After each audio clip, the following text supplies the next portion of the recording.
Okay, kuha pa kayo.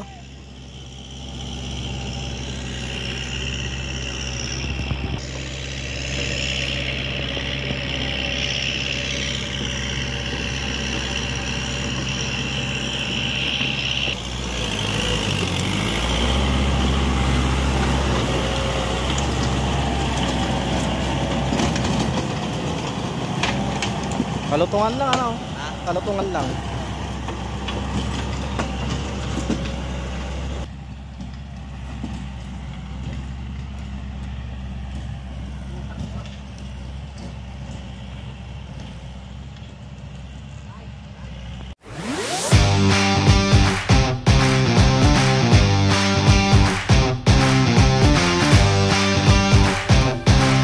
So yun mga kagulay, isang magandang umaga at welcome back nga pala ulit dito sa aking channel. Ayan, so ngayon papakita ko po sa inyo yung aking tinaniman ng okra dito sa likod ng aming bahay. So i-update ko lang po kayo at ipapaliwanag dahil nga sa okra medyo sumurrender kami.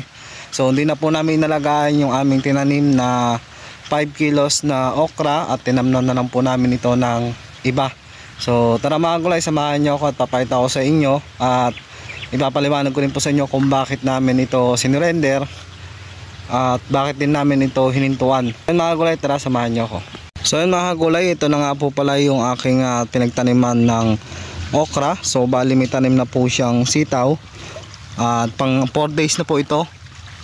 Ayan, so medyo may lumalabas na. So bali ang ginagawa po ngayon ay nagpapatubig, pinapagusan ko po siya para maglabasan na po lahat nung aking tanim na sitaw.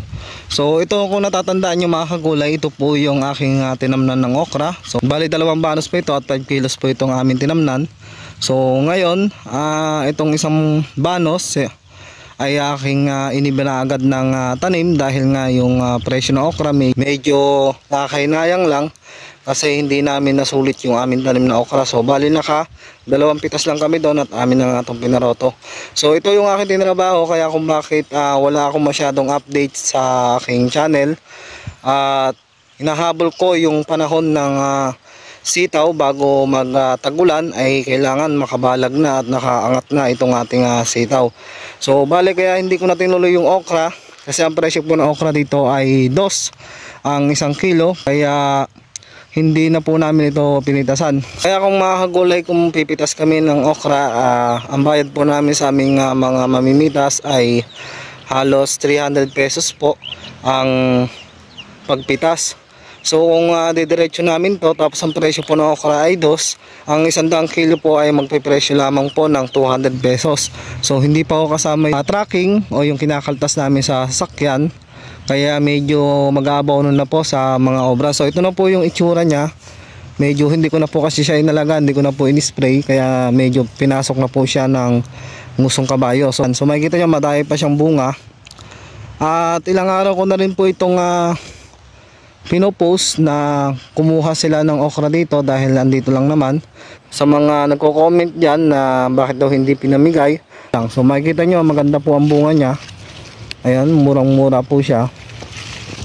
At pinopost ko nga na pinapahingi ko na para bago siya rotohin ngayong umaga makakuha pa yung ibang mga gustong mag-ulam. So ito na po yung aking tanim na sitaw, bali 3 kilo po yan. So yan na po muna yung aking alagaan at yung talong. So itong okra preparation pa rin. So tingnan natin kung ano yung susunod na itatanim dito para medyo isasalang na po ito para maigayak na po ng mas maganda. Ayun, update ko lang kayo dito sa aking taniman dito sa likod ng bahay. Talagang medyo nalugi tayo dito sa okra. Bawi na lang po tayo sa susunod, talagang ganoon naman.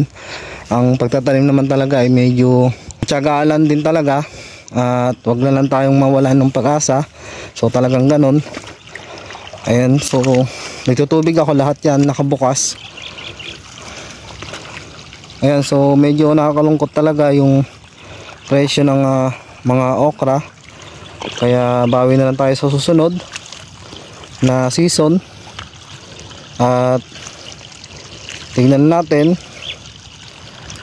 So kasama talaga sa pagtatanim niyan yung medyo malulugi. So natatandaan nyo naman sa pag-aalaga, hindi ko naman siya napabayaan dahil napasok ng usong kabayo, dahil napakaganda po ng dahon yan nung panahon na aking ini-spray. So napabayaan ko na lang dahil hindi ko na nga ini-spray yan.